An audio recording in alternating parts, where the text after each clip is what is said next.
대한민국의 미래를 책임지는 과학기술 산업. 그 뒤에는 훌륭한 과학자들이 있습니다. 과학의 날 특집, 세계가 주목한 한국의 과학자, 그 첫 번째 이야기.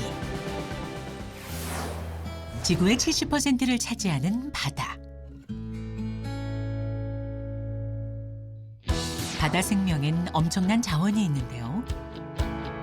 수산 미생물의 가치를 일찍이 알아본 과학자가 있습니다.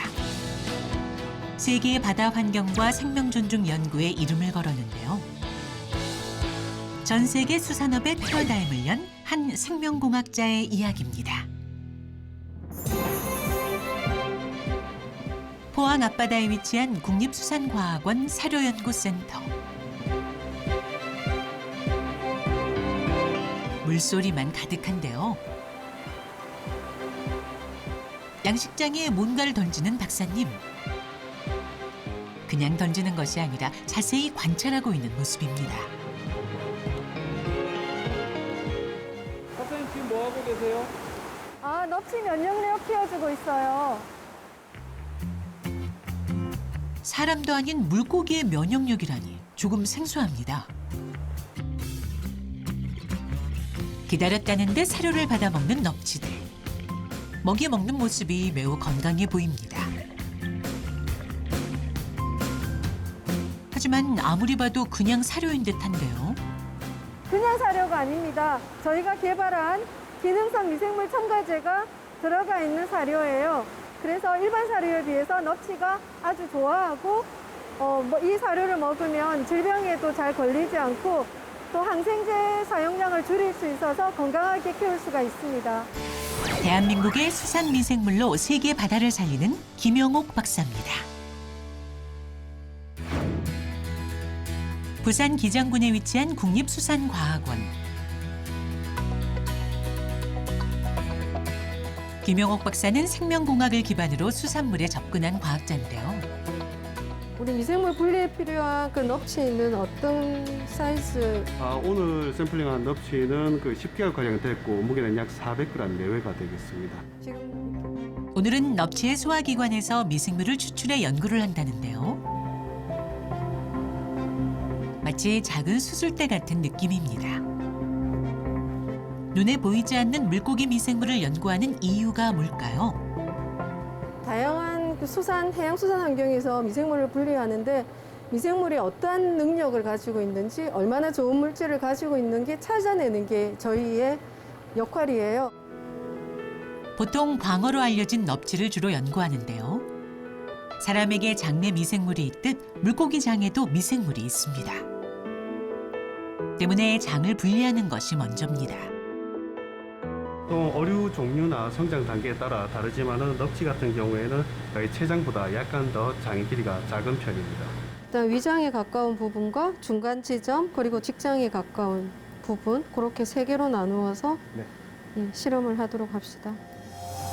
사람의 장보다 더 긴 장을 갖고 있는 물고기도 있다고 합니다. 직장으로 이어진 부분을 적출했는데요. 제거하고 난 넙치의 몸통이 제법 큽니다. 따로 쓰이는 데가 있을까요? 박사님 이거는 이제 그러면 회로 먹는 건가요? 그렇지는 않습니다. 이 실험에 사용됐던 모든 동물들은 반드시 절차에 따라서 폐기 과정을 거쳐서 폐기되겠습니다. 식당이었으면 상상도 못할 일인데요. 이곳에선 당연한 일입니다. 조금 아깝다는 생각도 들지만 오직 실험 목적으로만 사용되죠. 많은 생명체의 미생물 중 특별히 수산생물인 이유가 궁금합니다. 수산에서 분리한 미생물은 그 수산이란 독특한 염분도 그러니까 고위험분에서도 잘 자라고 또 수산은 온도가 육상에 비해서 낮아요. 또 겨울을 견디기 때문에 또 저온에서도 잘 자라는 어떤 그런 특징이 달라요. 미생물마다 특징이 다르기 때문에 육상에서 분리한 미생물보다는 확실히 저희가 분리한 수산에서 환경에 분리를 했기 때문에 수산에 적용하니 효능이 더 좋았고요. 아까 우리 그 장에서 적출한 데서 지금 미생물 분리 준비하고 있는 거죠? 네, 맞습니다. 조금 전 넙치에서 분리한 장인데요. 눈에 보이지 않는 미생물이라서 분리 작업이 만만치 않습니다. 밤 새워서 한 적도 많이 있었습니다. 미생물 분리할 때. 몇 개나 플레이트? 그게 수백 개 단위라서 이게 정확한 수는 모르겠는데 1000개는 아마 안 될 것 같습니다. 같은 작업을 1000번 가까이 해도 성공보다 실패할 때가 훨씬 많은데요. 단순해 보여도 어찌나 에너지를 쏟아냈는지 땀까지 흘릴 정도입니다. 이런 노력 끝에 빛을 보게 된 결과물이 있는데요. 이게 저희가 사료 첨가제로 개발한 바실러스 균주입니다. 고초균이라고도 알려져 있는데요. 이 미생물이 소화에 도움이 되는 단백질 가수분해 효소라든지 지방 가수분해 효소와 같은 유형 효소를 많이 생산합니다. 그리고 나쁜 균을 죽일 수 있는 항균 물질 생산 능력도 뛰어납니다. 그래서 저희가 사료에 첨가했을 때 사료의 흡수를 도와주고 또 면역력을 증강시키기 위해서 저희가 첨가제로 개발을 했고 기술 이전을 해서 이번에 제품이 나왔습니다. 미생물과 함께 지새운 수많은 밤들. 덕분에 수산 미생물로 만든 다양한 제품들이 나올 수 있었죠. 사료 첨가제는 물론 화장품까지. 이런 수산 바이오 분야는 이미 전 세계에서 주목받고 있는 연구 분야인데요. 그 가치가 엄청나다고 합니다. 지금 수산 환경에서 불리한 미생물은 종류로는 한 3,000종 정도 되고 있고요. 그 중에서 그걸 모두 다 산업적으로 이용할 수는 없어서 여러 가지 단계를 거쳐서 선발한 균주가 특허로 등록되어 있는 게 한 20여 종 정도 될까요? 그래서 이제 특허를 내고 이제 거기서 저희가 어떤 유용한 미생물들을 산업적으로 활용하는 일을 하고 있습니다. 해양수산연구원이 된 이후 바다와 한 번도 떨어져 본 적이 없는데요. 사료 원료 배합은 잘 되고 있어요. 네, 사장님. 네. 원료 준비 마쳤고. 네, 미생물 첨가제 농도별로 넣어가지고 네. 사료에 첨가해서 효능이 있는지에 대해서 한번. 가장 큰 연구 업적 중 하나, 미생물로 만든 물고기 사료입니다. 물고기도 먹기 좋은 어떤 사료 크기가 있고요. 종류가 있습니다. 그래서 물고기가 좋아하는 사료에 또 적당한 크기에 저희가 기능성 첨가제를 넣어서 먹기 좋은 형태로 만들어서 첨가해야지만 고기가 좋아하기 때문에 물고기가 그 일을 지금 하고 있습니다. 오늘 효능이 어떤지 한번. 네. 평범한 사료가 아니라 친환경 사료를 만드는 건데요. 사람으로 치면 유기농 같은 거죠. 그 무게도 오차를 허용하지 않습니다. 물고기밥 하나에 이렇게 세심할 필요가 있을까 생각이 들 법도 한데요. 기능성 배합소료의 효능을 정확하게 판단하기 위해서는 어체에 동일한 양을 공급을 해야 됩니다. 그래서 모든 실험 준비할 때도 저희가 정량을 준수하고 있습니다. 기능성 미생물 제제를 사료 원료에 첨가해서 만든 건데요.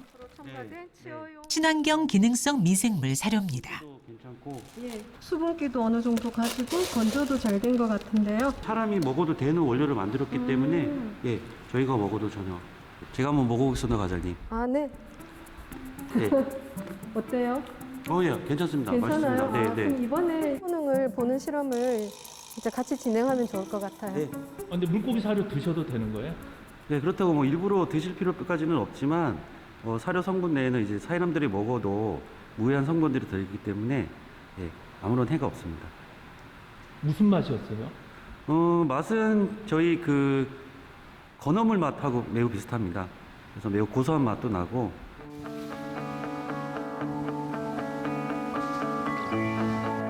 오늘 우리가 그 실험할 넙치는 크기가 어떻게 되나요? 네, 과장님 지금 이게 저희 기능성 첨가제 1% 농도 실험구고 400에서 500g 정도 되고 있습니다. 400에서 500g 네. 정도. 매번 다른 농도의 첨가제를 적용해 진행되는 실험. 오늘은 중간 크기의 넙치가 대상입니다. 아무리 좋은 성분이라도 물고기가 완전하게 소화를 하지 못하면 바다에 많은 영향을 미친다는데요. 넙치 같은 어류도 이제 사료를 먹고 나면 이렇게 분변으로 나오는 게 있는데요. 거기에 이제 불용성인이 부영야의 원인이 됩니다. 몇 해 전까지만 해도 양식장의 넙치 폐사율은 심각한 수준이었습니다. 부영양화와 각종 어류 질병이 발생했기 때문이죠. 그중 어류 분변에서 배출된 인 성분도 여러 가지 원인 중에 하나였습니다. 친환경 효소제인 파이타제를 첨가해서 사료를 만들어서 이제 어류에 실험을 하게 되면 그런 분변으로 나오는 인의 양을 줄여서 부영양화를 줄일 수 있습니다. 그래서 친환경 사료 첨가제라고 이야기하고 있습니다. 친환경 사료 첨가제 개발, 세계 수산업계에 큰 반향을 불러왔습니다. 세계 3대 인명사전인 마르퀴즈 후즈 후 그곳에서 주는 평생 공로상을 받았습니다. 세계 최고의 경영인 워렌 버핏. 그는 성공을 위해 이 인명사전을 참고했다고 하는데요. 사료를 배불리 먹은 넙치 한 마리를 건져내고 있습니다. 저희가 지금 넙치를 가져가서 피를 뽑을 거예요. 그러니까 체열을 해서 그 피 안에 그 좋은 면역 성분들이 얼마나 증가했는지 분석을 할 예정입니다. 밖에서는 맛있는 횟감일 뿐이지만 이곳에선 소중하게 다뤄지고 있습니다. 마취제를 약간 넣어서 넙치가 너무 흥분하지 않도록 기절시킨다고 보시면 됩니다. 죽고 하는 건 아니고요. 살짝 기절시키고 있어요. 힘이 센 육식성 어종인 넙치. 덕분에 잊지 못할 에피소드도 많습니다. 넙치한테 물려보셨어요? 네? 넙치한테 물려보셨어요? 저 실험할 때 넙치한테 물렸는데 엄청 아파요. 정말 아픈데 기분도 별로 안 좋아요. 왜냐면 제가 넙치한테 물리다니 이래가지고 근데 정말 아파요. 마취한 넙치에서 조심스레 피를 뽑아내는데요. 비록 실험 대상이라고 해도 함부로 다루진 않습니다. 피를 뽑고 다시 이제 넣어주면 다시 건강한 넙치로 이제 활력을 가지고 다시 돌아갈 수 있기 때문에 생명 존중의 그런 마음을 가지고 실험에 임하려고 항상 노력하고 있습니다. 피를 뽑아낸 넙치는 다시 양식장으로 놓아줍니다. 잠에서 깬 넙치. 재빠르게 헤엄치는데요. 바로 움직였다.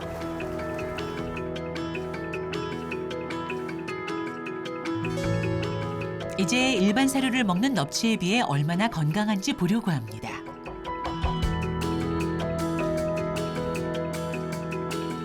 물고기 피 분석하는데 그 장비가 심상치 않아 보이는데요. 이 기계는 건강도 측정을 위한 혈액 분석기입니다. 저희가 뽑은 그 넙치 혈액을 분석할 건데요. 사람들도 똑같은 기계로 혈액 성분을 분석하는 데 이용하고 있습니다. 피 검사를 통해 사람의 건강을 알 수 있듯이 넙치도 마찬가지라고 합니다. 물고기의 건강 검진이라니 그 결과가 궁금한데요. 스트레스 수치하고 간 수치 결과는 어때요? 네, 약 19mg/d가 나왔습니다. 더 낮아진 네. 게 보여요? 네, 맞습니다. 마치 환자를 진단하고 난 의사들의 대화 같죠? 넙치의 면역력이 높아진 거네요. 간 수치가 몸이 아프면 간 수치가 올라가요. 그래서 간 수치가 내려갔다는 거는 건강도가 향상되었다. 그러니까 건강해졌다. 이렇게 보시면 될 것 같습니다. 미생물 균주를 첨가한 사료를 넙치에게 준 결과입니다. 면역력과 질병에 대한 저항성이 상승한 걸 볼 수 있는데요. 생존율도 더 높아지겠죠. 다음 날 아침. 잘 잤나? 얼마나 잘 자랐나? 미생물에게 친구처럼 인사하기. 하루도 빼먹지 않는 김용옥 박사의 오랜 습관이라고 합니다. 샘플링을 하고 균을 도말한 후에 그 다음 날부터 저는 하루에 2번 출근하고 퇴근하고 아침 저녁 미생물과 저는 인사를 한다고 하는데요. 그런 과정을 짧게는 2주, 길게는 한 달 정도 그렇게 관심을 가지고 분리하고 있습니다. 이처럼 실험체에 사랑을 주기도 쉽지 않을 텐데요. 미생물은 김용옥 박사에게 소중한 보물이자 가족과 같습니다. 이처럼 남다른 섬세함과 다정함을 가지게 된 이유는 아버지라는데요. 아버지는 이제 국문학자셔서 집에 책이 너무 많았어요. 신문이나 책을 보시던 모습이 그냥 가장 선명한 아버지의 모습. 책 읽는 거랑 미생물하고 비교는 할 수는 없지만 소홀하게 다루지 않는 거죠. 그래서 아침에 출근을 하고 이제 퇴근을 하면서 별일 없었는지 퇴근 인사합니다. 좋아하는 것을 늘 가까이에 두고 애정을 줬던 아버지. 아끼는 대상을 존중하는 모습에 영향을 받았나 봅니다. 김용옥 박사는 아버지의 마음을 잊지 않으려고 하는데요. 지금 결제를 부탁드리겠습니다. 아, 네. 물품 구매 요구건이네요. 네, 맞습니다. 아, 네. 중요한 서류에 사인을 할 때마다 늘 빼놓지 않는 것이 있습니다. 평범한 만년필이 아니라는데요. 그녀에겐 평생 간직할 유산이죠. 아버지께 제가 선물을 받아서 어떤 공식적인 서류에 제가 사인을 할 일이 있으면 꼭 이 만년필을 사용을 합니다. 이름을 적는다는 거는 그 일에 책임감을 가지는 일이라고 제가 이제 그렇게 교육을 받았어요. 연구에 모든 것을 바칠 수 있었던 것은 이름을 걸었기 때문입니다. 그날 저녁.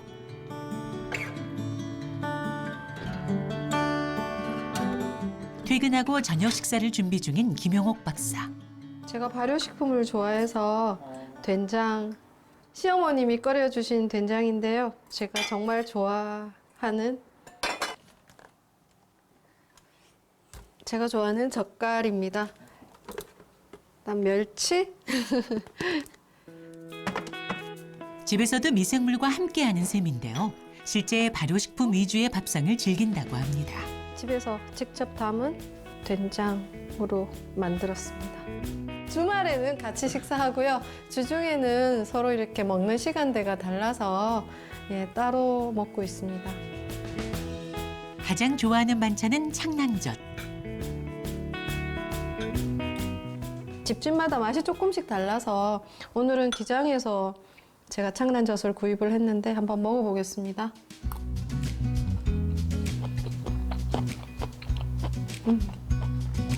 호불호가 많이 갈리는 음식인데 김용옥 박사의 입맛엔 딱이라고 합니다. 그뿐만이 아닌데요. 냄새가 강한 청국장도 어릴 때부터 즐겨 먹었다고 합니다.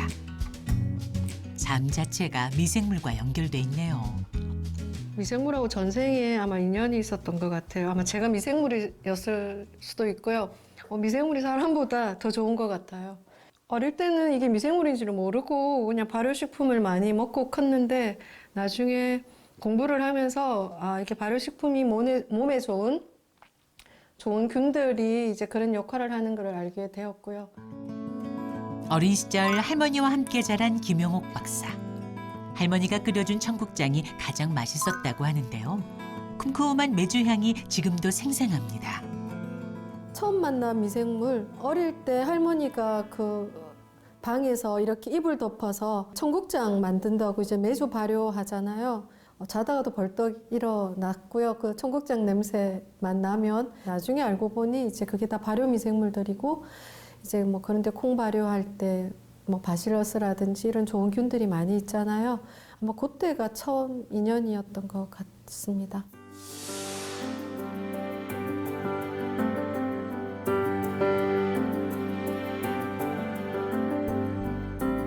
며칠 뒤 국립수산과학원 근처에 있는 시장으로 향하는 김용옥 박사.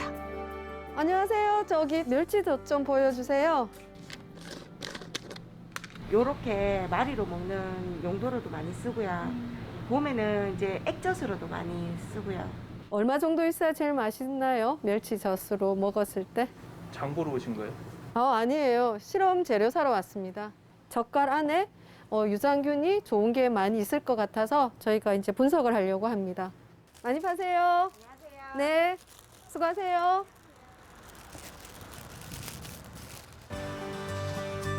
미생물을 얻기 위해 전국의 바다를 다니며 실험 재료를 구했던 김용옥 박사. 김 박사님, 이거 작년 가을에 담은 멸치 젓갈 구했거든요. 네네. 같은 젓갈이라고 해도 자라온 방식에 따라 차이가 있다는데요. 지난번보다 훨씬 더 고소한 향이 나는 것 같습니다. 예. 그래요? 크다. 부산이 뭐 대표 젓갈인 멸치 젓갈을 가지고 저희가 담근 지 6개월 또는 1년, 2년, 3년 이렇게 기간에 따라서 분석을 해보고 또 담은 시기에 따라서도 저희가 미생물을 분석해보면 차이가 나는 걸 알 수가 있습니다. 가혹한 환경을 딛고 만들어진 젓갈에는 건강한 미생물이 있다는데요. 부위별로 잘라서 미생물을 추출하고 있습니다. 과연 멸치 젓갈에서 어떤 균주를 얻을 수 있을까요? 저희가 젓갈에서 분리한 유산균의 일종인 락토코코스 락티스라는 유산균입니다. 유익균으로 많이 알려져 있는데 그람 양성균을 죽일 수 있는 나이신이라는 항생물질을 분비하고 있습니다. 그래서 뭐 이제 유제품이나 혹시 이런 걸 좀 소화하기 힘드신 분들은 뭐 젓갈에서 분리한 이런 좋은 균들을 드시면 좀 소화 흡수에 도움이 되지 않을까 생각하고 있습니다. 이런 연구 성과들이 모여 국립수산과학원은 스페인, 호주, 일본 등 세계 유수의 수산 연구기관들과 MOU를 맺었습니다. 유명 학회 초대도 수차례, 대한민국의 연구를 전 세계가 주목한 거죠. 오셨어요? 현재도 수산 바이오의 새바람을 만들고 있는데요. 저희가 함께 개발한 그 제품의 시장의 동향이 어떤지 순위로 이제 저희 회사 제품 안에서는 좀 순위가 굉장히 좋게 올라가고 있어요. 실제 양식장과 수산업자들이 큰 효과를 봤다고 합니다. 나서 저희가 개발한 어떤 기능성 미생물 제제를 이제 산업체에 필요한 산업체에 기술 이전을 하고 어떻게 이제 제품화할 수 있는지에 대해서 이제 협의하는 자리를 가지고 있습니다. 또 다른 제품 상용을 눈앞에 두고 있는데요. 물곰팡이의 억제 활성을 확인한 결과가 되겠습니다. 바로 물곰팡이를 없애는 겁니다. 이제 효능 검정을 해봤더니 탁월한 효과가 있어서 기업에선 김용옥 박사에게 큰 기대와 의지를 하고 있죠. 균주를 발굴을 한다거나 하는 그런 부분, 그리고 기초적인 어떤 데이터를 가지고 산업적으로 갈 수 있는 것들을 선발을 해주는 거에 있어서 수산과학원 쪽에서 굉장히 많은 도움을 받고 있고요. 그 수산 환경 관련한 어떤 이런 생물 제재 이런 것들이 나왔을 때에는 수산과학원에서 지속적으로 조금 요청을 해서 자원을 이용을 할 수 있도록 그렇게 진행을 할 계획입니다. 건강한 수산 생물을 위해 또 다른 연구가 한창입니다. 되고 있어요. 물고기를 죽일 수 있는 기생충인데요. 이런 기생충을 없애기 위한 실험 중입니다. 이렇게 처리했을 때 어떻게 효능이 있는 걸로 나왔어요? 보통 넙치 피부에 들어가서 피부병 일으키고 아니면 체내에 들어가서 이제 폐사를 일으키는 아주 위험한 스쿠티카입니다. 스쿠티카 기생충은 넙치 폐사의 가장 큰 원인이 됐는데요. 무서운 점 중에 하나는 바로 번식력. 2~3시간에 한 번 단순 분열로 번식을 하는 스쿠티카 충은 수온이 높을수록 더욱 빠르게 번식을 한다고 합니다. 수산에 문제가 되는 기생충을 죽일 수 있는 물질을 저희가 이제 개발을 했고 지금 현미경아에서 이제 그 효능 검정을 하고 있는 중입니다. 스쿠티카 기생충은 우리나라뿐 아니라 전 세계 해산 어종에 심각한 피해를 안겼죠. 이번 연구 결과가 반가운 이유입니다. 활발하던 움직임이 둔화되고 멈추는 것을 볼 수 있는데요. 이 마실리아라는 균주는 양식장 퇴적물에서 분리한 균주입니다. 이 물질이 특이하게 세균, 항균 효과가 되게 좋습니다. 그래서 어류에 문제가 되는 어병세균이라든지 그다음에 이제 스쿠티카와 같은 기생충에 대해서 살균력이 뛰어난 어떤 그런 항균의 역할을 하는 걸 저희가 실험적으로 밝혔고요. 수산 미생물에서 새로운 가치를 찾아내고 대한민국의 바다를 넘어 전 세계 바다에 영향을 주는 과학자. 사람과 자연을 생각하는 순수하고 위대한 업적입니다. 억수로 어려운 질문인 것 같아요. 어떤 연구자로 남고 싶은지 많이 고민을 했거든요. 노력하는 연구자라는 이미지가 저는 좋을 것 같습니다. 지금 했던 것보다 앞으로 조금 더 열심히 창의력을 발휘하여서 수산 분야 또 수산인을 포함한 어민에게 도움이 되는 연구를 하도록 하겠습니다. 부사님 감사패 드리겠습니다. 고맙습니다. 해양수산의 미래 가치는 높습니다. 생명공학 기법을 활용해 수산업의 환경 친화적 전환에 기여한 과학자, 수산과학의 새로운 패러다임을 연 김영옥님께 감사의 마음으로 이 패를 드립니다. 너무 좋은 글귀를 적어주신 것 같고요. 지금까지 해왔던 것보다 더 열심히 수산업의 발전을 위해서 제가 역할을 해야 될 것 같다는 생각, 사명감이 가슴속 깊이 올라오는 것 같습니다.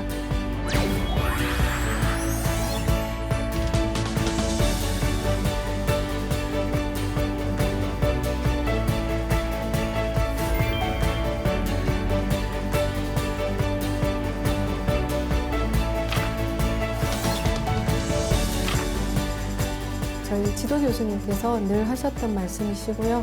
창의력을 가지고 노력하라는 문구가 있어요. 그냥 노력하면 되지 않고 계속 관찰하면서 앞에 거랑 이거랑 뭐가 다르지? 이거는 어디에 쓰일지?